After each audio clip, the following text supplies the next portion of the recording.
Oh, Jeff Fillion. Radio X. Pour lancer le one-two punch à l'envers en ce mardi gras, rien de mieux qu'un bon Doobie Brothers, une des premières créations d'un des très bons producteurs de rock and roll dans les années 70 et 80, Ted Templeman. Excellent livre d'ailleurs disponible sur Ted Templeman, qui en a vu plusieurs.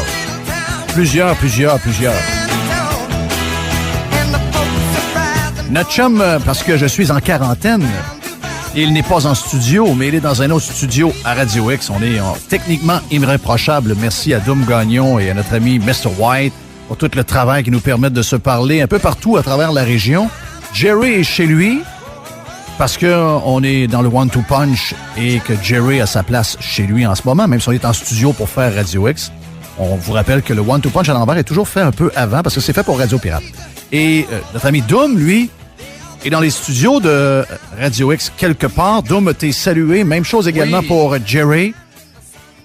En forme? Tout le monde est en forme, oui? Oui, tout le monde est en shape. Good. Je suis à quarantaine de pieds du studio d'où je viens de sortir. Bon, parfait.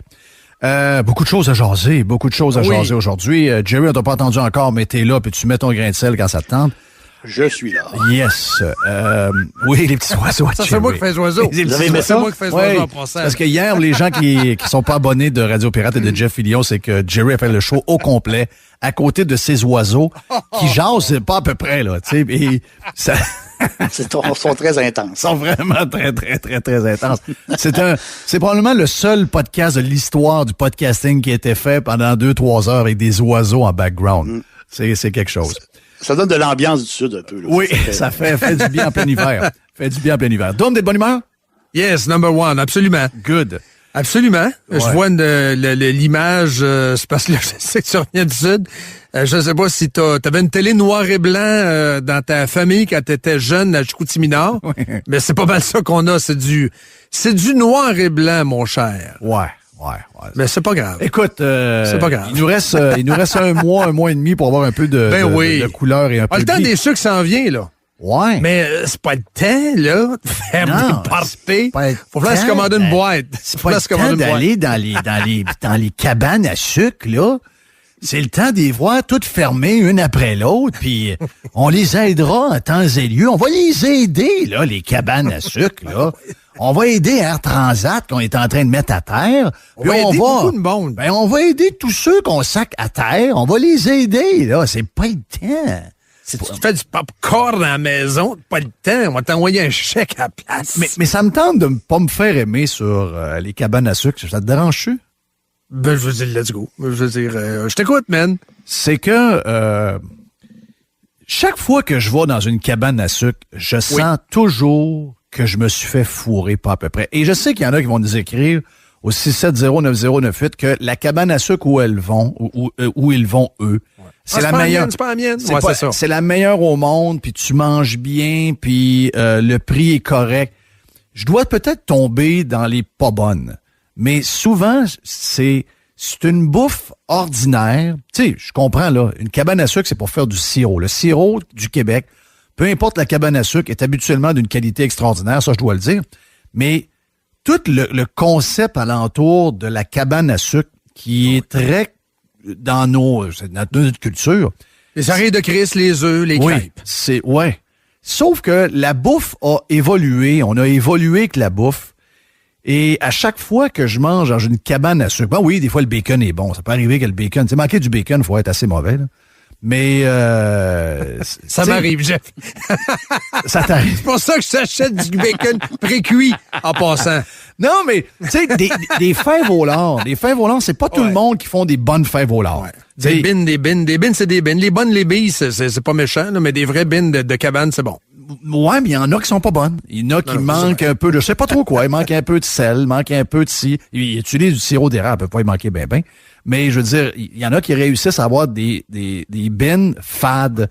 Il y en a si tu te lèves pas la fesse au bout après une heure, c'est que t'as mangé des drôles de bines. C'est ça. C'est pas des bonnes bines. Tu sais, et je pense que, puis je veux dire aux gens qui ont des cabanes à sucre, oui. Moi, je suis d'accord avec vous autres que vous devez Parce que de demander au monde des appuyer, puis de faire venir du sirop, puis quelques affaires, c'est bien correct, puis vous méritez de survivre. Mais je pense que la pandémie actuelle risque d'éliminer des joueurs qui étaient un peu... qui donnaient une mauvaise réputation aux cabanes à sucre. Puis c'est peut-être aussi un moment de revoir le modèle. Je pense qu'on est rendu... Tu sais, nos restaurants d'aujourd'hui, dans la région de Québec ou dans les autres régions qui nous écoutent, ne sont pas les restaurants des années 80. C'est sûr. Le menu est pas le même, la qualité, comment c'est présenté, etc. Les banquettes en vinyle, là, etc. Mais c'est pas... Mais il y a de la compétition, par exemple, d'un cabane, Jeff. T'es peut-être tombé sur des mauvaises. Ben, il y en a une que j'ai aimée l'année passée. Je suis allé au tournoi Pee-West en la gang de Lac-Beauport. Très bien. Très bonne. Très bonne. Mais il y en a une coupe que j'ai faite. My God. Tu sais, t'es dû pour... On le dit pour les cages au sport. Tu te rappelles quand on disait que la cage au sport, c'était le fun, on aimait ça aller prendre une bière, manger du popcorn, mais que la bouffe était pas bonne. Puis à un moment donné, on le dit, puis on faisait attention un peu parce que on avait des gars qui opéraient des cages au sport, puis on les connaissait, puis on voulait pas trop le dire, mais le poulet était sec, les ribs étaient un peu ordinaires, tu sais, même le burger était so-so. Puis à un moment, on le disait, puis ça nous fait mal de dire ça parce que moi, je suis un entrepreneur dans l'âme, puis tu sais, ça fait mal de dire ça. Mais je pense qu'on leur a rendu service parce que à un moment donné, Jean... voyons, j'oublie son nom de famille, mais... Le Sports Scene. Oui, le gars il est allé chercher François Patente-Chaude, le chef, et la bouffe de la cage au sport, excuse-moi, ça a changé bout pour bout. C'est vraiment... Jean Bédard. Ça a vraiment été... Regarde, ils ont écouté la critique, puis ils se sont complètement réinventés, puis il n'y a plus rien de précuit, puis tu sais, il y a une qualité de bouffe maintenant à la cage au sport, puis je tiens à saluer, j'ai fait plus qu'une fois, puis c'est vraiment, chaque fois que je suis retourné, j'ai été surpris, des bons burgers que j'ai mangés, c'était à la cage, donc etc. Moi, je tiens à les féliciter. Ben, je pense que les cabanes à sucre sont là. Les cabanes à sucre sont dues, sans perdre l'esprit, sans perdre la raison pourquoi on aime aller à la cabane à sucre, là. Ça inclut peut-être pas les rigodons dans ce que je parle, mais il y a l'ambiance. Le décor peut être revu, ça peut rester dans le bois, ça peut rester très chaleureux comme ça l'est, mais je pense que la bouffe, tout en respectant les repas traditionnels, ça doit être upgradé un peu, là. Oh oui, c'est sûr. Mais il y en a quand même comme Martin Picard. Oui, ça c'est une autre affaire, là. Il y a un gars avec qui on va jaser demain, Fred, de La Cabane, dans la région de l'Assomption, qui est justement le comté de Legault. Lui, c'est rendu... Ouais, mais ça, c'est ça que je te parle. Jarret de porc brut braisé, jarret de porc sur l'os à la bière noire. Non, mais je suis allé à celle de notre ballgame, là. Je suis allé à celle de Martin Picard. On a mangé, puis je salue mon chum Yann puis Mario qui nous avait inclus dans la gang. On a mangé dans la cuisine avec Martin qui était là, qui est venu faire un tour, il est venu nous jaser. Donc, on n'était pas dans la salle à côté, on était carrément dans la cuisine. On a mangé une bouffe incroyable, incluant le boudin que je pensais pas que j'allais aimer puis que j'ai trouvé écœurant. Ben, c'est ça que je te parle. Oui. Ça, c'est la cabane à sucre complètement réinventée, complètement flayée. Puis je pense que Martin Picard, puis l'autre que tu me parles, puis probablement d'autres jeunes aussi qui sont en train de le faire qu'on connaît pas. Fred de la Cabane, c'est un ami de Picard. Il y a un renouveau quand même. C'est sûr que c'est le capitalisme, je veux dire. Qui va tomber? Les moins bons, les plus chers, ceux qui n'ont pas de boutique en ligne, ceux où les gens vont commander, puis ils vont s'apercevoir, finalement, le pâté à viande, il n'est pas si bon que ça, puis tout ça. C'est eux autres qui vont tomber. Ben, moi, je célèbre le libre marché. Au final, c'est sûr que ce qu'on vit, c'est épouvantable. Mais il y a un nettoyage, veut pas. Dans la restauration, ça sera ça. Dans les bars, quand on va avoir le droit d'ouvrir à nouveau, c'est sûr que les bars qui seront encore debout, mais ça sera des bars style Linox, où tu as Fairfield qui est là le matin pour tenter de créer, trouver des bières, etc. La Voie Maltée, même affaire. La Voie Maltée, ils ont inventé des bières durant la pandémie. Ils ont créé, y a-t-il moyen d'exporter, etc.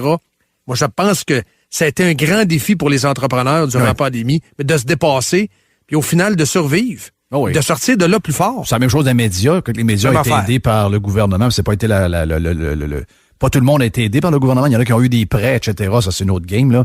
Mais, tu sais, je sais que ça fait bizarre de parler de ça parce que c'est juste que le sujet est là.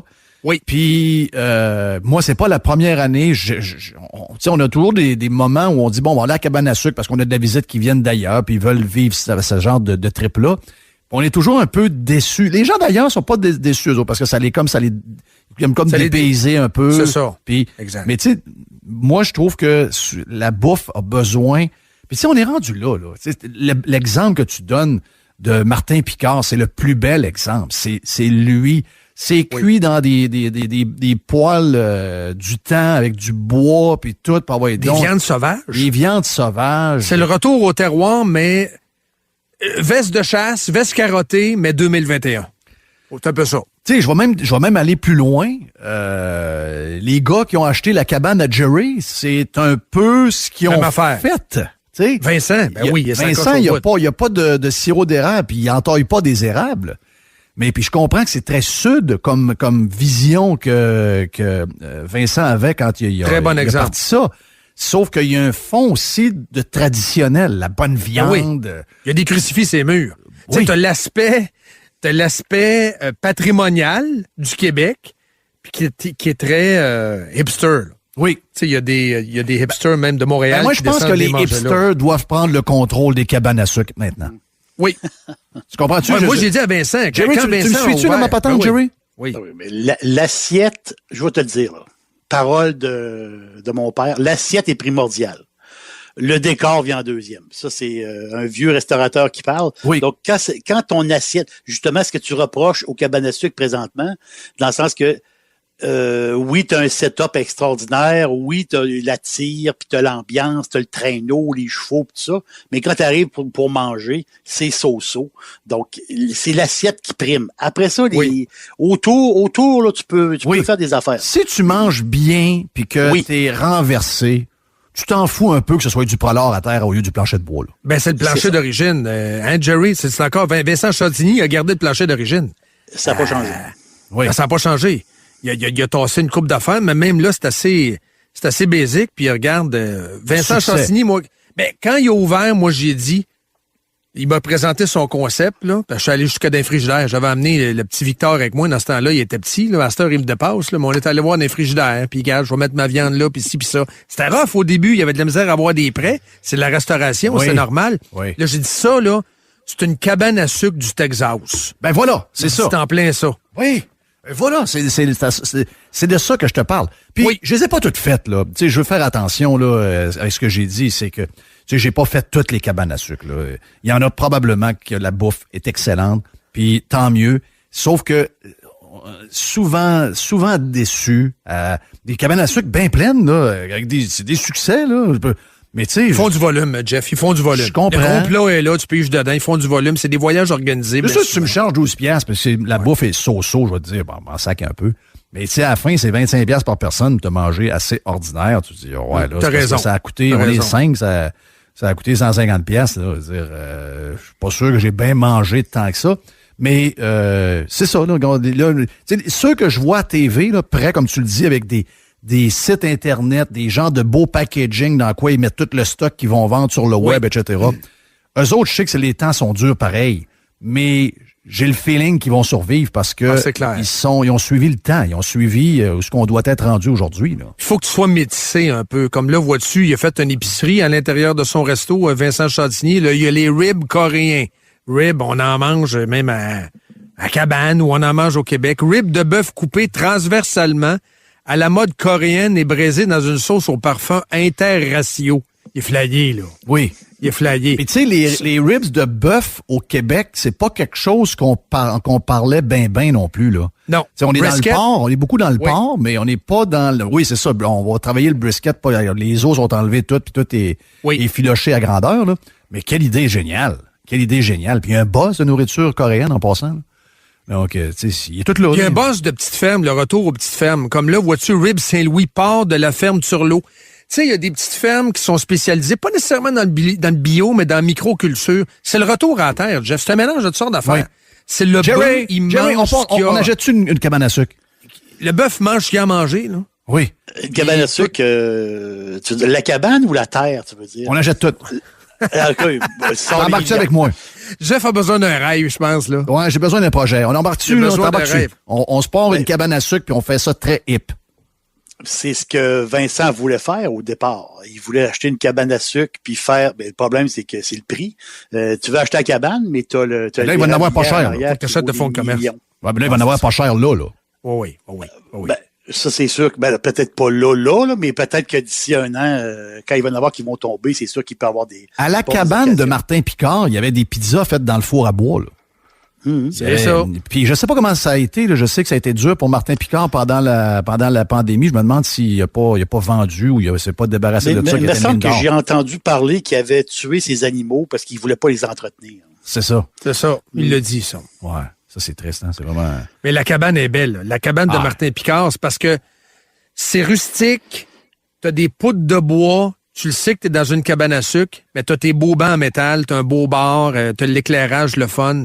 C'est 2020, mais moderne. Ouais. C'est style rétro, trad, mais en même temps, c'est moderne, tu comprends? On aurait des bins flyés, puis on aurait plein d'affaires. On aurait du... Des bins flyés, Jeff? Des bins super flyés. On aurait du porc, du bœuf à tonnes avec nos amis. Est-ce que t'aurais le jambon beurre? Jambon beurre. Jambon beurre avec la bombe, la caricature de la bombe faite par Flegg dans le menu. J'y ferais un petit jambon beurre spécial. Style jambon beurre, la bombe. Donc, jambon croissant avec une petite couche de stuff pour se laver les mains sur purelle. Le jambon. Ouais. Un petit peu de purelle sur le... Purelle. Ouais. Mais Jerry, on pourrait mettre la Jerry spéciale dans le menu. Enfin, le retour, la Jerry spéciale. Avec le bacon de nos porcs qui sont dans la cour en arrière. Oui, notre propre bacon. Oui! Il est en train de monter un setup, là. Hein? Je suis en train de rêver encore. Je suis en train de rêver. J'ai besoin de projet. Les poules à Cap-Rouge, Jeff? Les poules? Les poules en liberté. Les poules en liberté. Là, t'as le soleil qui t'appuie.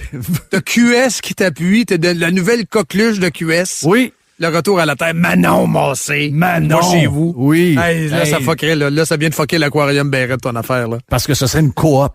Ce serait pas une entreprise, non. Pas de profit, Jeff. Pas de profit. Ça, pas de profit. Donc. C'est toi au bout. Regarde, c'est pas mêlant. C'est. À part ça, mon ami Dom, comment tu vas, toi? On a ressorti la napkin ce matin. C'est Karine Gagnon, quand même. Je vais la saluer. Mais elle utilise ça contre la CAQ. T'as vu ça dans le journal de ce matin. C'est la chicane entre Legault et la bombe concernant le tramway. Mais là, on est en train de jouer l'opération Relations publiques de l'Hôtel de Ville. C'est la CAQ qui a pas été correcte. Nous autres, on était ouverts, etc. Moi, je l'ai dit ce matin. Ça m'intéresse pas. Quand vous publiez des extraits de courriels et tout ça, ça m'intéresse pas. Moi, je pense qu'on est en train de passer à côté de la vraie patente. La vraie patente, c'est quoi? C'est parce que la bombe, il a dit hier, on n'est pas un village, les autres. On n'est pas un village. Ouais, mais il s'est comporté en maire de village en refusant de parler avec Gilles Lehouillier, l'autre bord. Moi, je parle pas, j'avais pas de troisième lien. Parce qu'on sait que le troisième lien, ça endommagerait la ville de Québec. Ça donnerait une voie rapide. Oui. Et l'accès à des terrains de 35 à 40 000 $ de moins. Oui. Terrain pour terrain. Oui. Donc, les gens s'en vont à Donnacona. C'est pas pour rien. Port-Neuf, tout ça, les terrains sont moins chers, etc. La Rive-Sud, t'as tout le coin de Bellechasse, Beaumont, etc. Puis t'as même l'accès rapide à la Beauce. T'es en quête partie, je veux dire, t'as du terrain rien qu'en masse à Rive-Sud. La bombe veut rien savoir. Et Legault a voulu casser ça. La clé, c'est l'unification des deux projets. La clé, c'est l'interconnexion. On n'en parle pas assez. Il faut que ça soit un projet régional, je vois le vert. T'as un projet de 10 milliards, sacrifice, et peut-être même plus. Parce qu'arrêtez de parler de 3 milliards, là. Ça n'existe pas, là, l'histoire du 3 milliards. Ça n'existe pas, là. Arrêtez de parler de ça. D'autant plus que, et ça, c'est important, il faut le rappeler, Donald Charette a parlé de ça ce matin. On en a parlé dans un précédent One-Two Punch aussi, et Jean Rousseau en avait parlé. Il faut mettre en tutelle, non pas le projet de tramway uniquement. Là, il a été repris par la CAQ. Mais il faut mettre la clé dans la porte du bureau de projet qui dépense encore l'argent. Ah, c'est l'enfer. Ce matin, c'est parce qu'il dépense l'argent sur un projet qui n'existe pas. Oui. Il n'existe pas, le projet. Legault le dit. Ils sont en train de faire les plans d'un projet qui n'aura pas lieu. C'est l'enfer. C'est ça. La CAQ est en train de pondre un autre projet, mais eux autres, ils dépensent sur un ancien projet qui a été mis à la poubelle. T'as une meilleure vision que moi sur tout ce projet-là. Tu suis ça plus que moi. T'es bien branché. T'es proche de Charest. De Donald Charette. Tu jases beaucoup avec lui. Lui, c'est probablement le plus grand spécialiste de ce projet-là qui connaît tous les détails. Puis il en connaît probablement plus même que la bombe. Mais je vais te donner, regarde, ma vision externe un peu, où moi, je suis un petit peu plus loin, parce que je m'y intéresse peut-être un peu moins. Mais hier, quand j'ai pogné la patente de la Beaume, je le sais que le projet à la Beaume, c'est un projet tout croche, qui est ni queue ni tête, et que ce n'est pas le bon projet de transport pour Québec. Oui. Mais celui présenté par la CAQ, je sais pas, en tout cas, de ce qu'on a entendu hier, à mes yeux, à moi, il est pire que celui de la Beaume. Donc, c'est un genre de concours une genre de chicane de pas bon. Je veux dire, c'est quoi la patente, là? Ben, il y en a 4 scénarios. C'est ça qu'on peut pas statuer. Il y en a 4 sur la table. Là. Ouais, mais celui enlève, il y en a plus à l'ouest. On s'en va plus vers Charlebourg, puis on s'en va à Destimoville, puis on arrête à l'hôpital à Sainte-Foy, ou on arrête à l'Université Laval. Non, c'est pas bon. C'est pas bon. Tu sais, je veux dire, le problème, là, c'est d'amener les gens de Val-Bélair, les gens de Lac-Saint-Charles, les gens de Charlebourg, les gens de, tu sais, d'Estimoville. Je sais pas c'est quoi leur projet dans le futur avec d'Estimoville, mais moi, en tout cas, je suis pas certain que c'est de là que les gens partent énormément le matin pour s'en aller vers Québec. Tu sais, j'ai plus l'impression que c'est vraiment... Et ça inclut aussi, là, puis là-bas, on m'a donné raison, là, tu sais, des gens qui s'en vont à Pont-Rouge, puis tu viens de parler de Donnacona, puis il y en a, puis Saint-Og, si Saint-Og devenait agressif dans son développement domiciliaire, ça pourrait venir le Canada d'Ottawa demain matin. Ils sont peut-être pognés avec des histoires de terres agricoles, puis je sais pas trop quoi, mais ils ont de la place en masse. Donc, l'Ouest semble effectivement un problème. Et le Sud, tu sais, c'est le Sud. Si tu veux enlever de la congestion, ces routes, modernise les routes. Voilà. Si tu veux vraiment faire un projet de transport parce que de l'argent te sort par les oreilles, ben ça te prend une connexion à Lévis, puis tantôt, ça va t'en prendre une dans le coin de Saint-Romuald parce que ça se déplace beaucoup vers l'ouest en ce moment, aussi sur la rive sud. Oui. La question principale, à la base, la question c'est qu'est-ce qui presse? Là, on est au milieu de... C'est ça. Là, on termine quelque chose, une pandémie. Bon, on termine ça. Tous les grands journaux et revues internationales de business consacrent beaucoup d'études et d'enquêtes actuellement sur le déclin des centres-villes, bon, l'impact du télétravail, etc. Il n'y a personne qui en parle. Personne parle de ça, alors que les grandes compagnies d'assurance à Québec ont déjà des plans pour garder du monde de manière permanente à la maison. Ils vont avoir un retour au travail, mais partiel, tu comprends? Le gouvernement, même chose. Quel est l'impact de ça? On le sait pas. Faut que tu prennes ça en considération. Au lieu de dire, comme la bombe dit, la deuxième voiture. Sais-tu quoi? La deuxième voiture, ça se peut qu'elle reste dans l'entrée de garage anyway, parce que le monsieur ou la madame va continuer à faire du télétravail dans le sous-sol pour au moins les 10-15 prochaines années. Est-ce que je peux te donner mon exemple? Ben oui, tu travailles de chez vous. J'ai plus de char. C'est ça.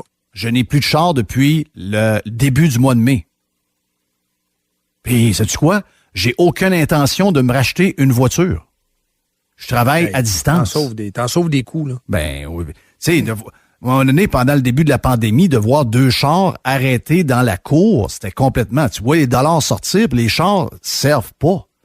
Tu sais, ça aussi, il y a un thinking à ce niveau-là. Là. Donc, si tu fais ça avec ton char, tu vas faire ça aussi probablement dans tes autres déplacements, incluant le déplacement en autobus, ou encore même en Uber, ou s'il y a un tramway. Tu sais, tout ça... Il faut que tu commences là, Jeff. Oui, il faut que tu commences là. Il faut que tu commences là. C'est de la folie. La rectrice de l'Université Laval, dans la même journée, dit d'un côté, ça prend un tramway, on le sait, le maire il a dit de faire une sortie pour l'appuyer. Mais la même journée, elle dit que le téléétude ou l'étude à distance est là pour rester. C'est spécial. C'est parce que là, tu manges-tu un burger à viande ou t'es vegan? Là? Oui, c'est ça. Tu peux pas être la moitié, là. Tu comprends? Donc, tu peux pas être la moitié enceinte. Non. Donc, tu veux un tramway, mais en même temps, tu viens de nous dire, dans le même journal, que tu veux que des étudiants restent à la maison. C'est parce que si tu veux que des étudiants restent à la maison, ils ne prendront pas le tramway. Ils ne seront pas dans le transport en commun, c'est clair. C'est ça. Mais non, mais donc, non. C'est une réflexion de base. Deuxième réflexion de base, l'étude de besoin par la suite. Ton plan d'affaires, c'est quoi? Troisième chose dont on n'a jamais entendu parler, qui va l'entretenir? On veut une bébelle. Ah, moi, je vais jouer. OK, c'est qui va l'entretenir? Le tramway.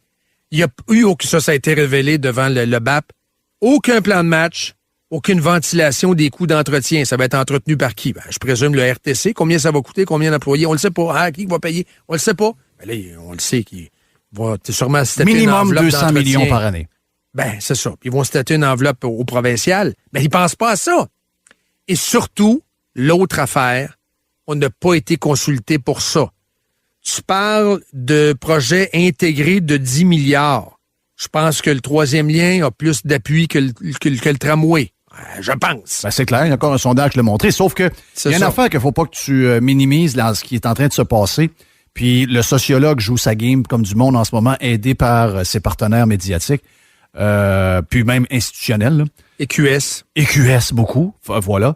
C'est que le Parti libéral, Jeff, en passant, le Parti libéral, complètement décroché de la réalité. Complètement. Le Parti de la gouvernance et de l'alternance, officiellement, là, si la CAQ fait pas affaire, le réflexe naturel, ça serait de voter pour les libéraux. Traditionnellement, je parle. Ouais.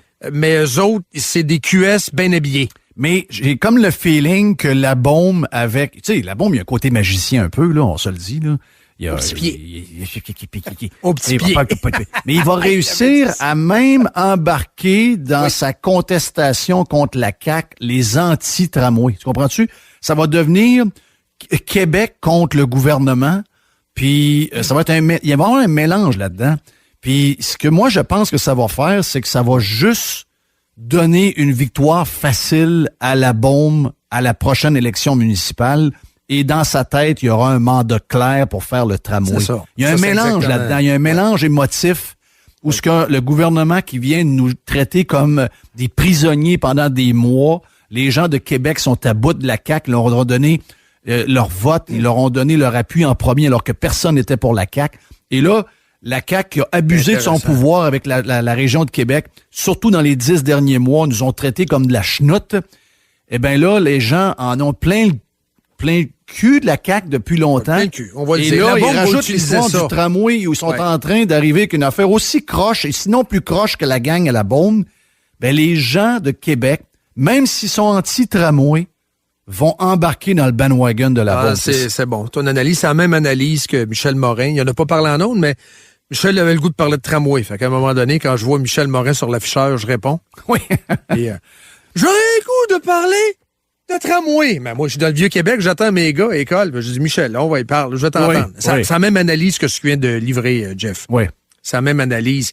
Il va utiliser la diabolisation de la c'est sa plus grande CAQ force. ou le roll-ball. La CAQ va faire du judo. Autrement dit, il va utiliser la force de la haine envers la CAQ pour gagner. Quand on aura à faire le bilan de la bombe, le politicien, ce ne sera pas sa gestion de la publique, ce ne sera pas sa vision, ça va être sa manipulation avec sa force qu'il a. Le sociologue, un peu à la Clotaire Rapaille, de savoir comment on est, puis comment nous monter un contre l'autre, puis comment utiliser tout ça. Je pense que là-dedans, faut lui donner, il est bon. Il est bon là-dedans. Le code! Oui, il joue avec le code. C'est le code! Oui. Avec le côté reptilien de ce contenu. C'est incroyable. Et le pire là-dedans, c'est que t'as tout ça et Gosselin est pas bon. Gosselin est pas bon. Il va se faire piler d'en face et il est coquille, la bombe. Il dit à Beauport, les gens, là, ils m'aiment à Beauport. Puis il arrête pas de revenir là-dessus, hein. Oui. L'objectif de la bombe, c'est un balayage. Oui. Ouais. C'est d'aller chercher une carte forte, un appui fort, pour aller chercher du leverage auprès de la CAQ par la suite. Et après ça, il va dire, j'ai le mandat de faire mon projet. Il va avoir mélangé un peu tout là-dedans. Il va avoir de l'émotion, il va avoir un paquet d'affaires. Car c'est pas... Tu sais, moi, je challenge M. Labaume sur un paquet de choses, mais c'est pas... Il est pas dans le champ tous les jours. Là. C'est de la magie. Oui, c'est un genre de magicien. Puis il est quand même redoutable. Là. Puis si j'étais la CAQ, je pense que hier, je suis obligé de te dire que Labaume a gagné des points. Okay. C'est parce que tu brûles des ponts. Moi, j'ai de la misère. Autant la semaine passée, je disais, ou il y a 2 semaines, je disais, les deux vont se gratter le dos en point de presse parce que là, c'est allé loin. Encore là, c'est avec de l'argent puis c'est l'orgueil politique. Si la CAQ donne à Régis ce qu'il veut, eux autres, ils vont faire un calcul politique. Mais ce matin, au moment où on se parle, j'ai de la misère à imaginer une réconciliation entre les deux. Ben, c'est parce que c'est la bataille de l'arrogance. C'est ça. Monsieur Labaume est très arrogant avec ce projet-là depuis plusieurs années. Et la CAQ avec le pouvoir ce qu'ils ont eu comme pouvoir au cours des derniers mois sont devenus très, très arrogants. Ils voient qu'à l'entour d'eux... Sentiment de toute puissance, Jeff. Oui, parce qu'en plus, il n'y a personne à l'entour d'eux pour les remplacer et ils le savent.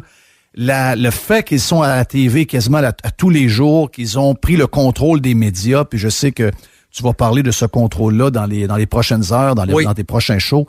Tu sais ça, tu deviens plus... Tu deviens avec t'as l'impression que t'es le bon Dieu. T'as l'impression que t'as le complexe de Dieu, t'as l'impression que tu peux t'en tirer, même avec les pires idées puis les pires projets. Mais moi, je pensais jamais, en tout cas, du moins, on va croire ce que M. Labaume nous a dit hier.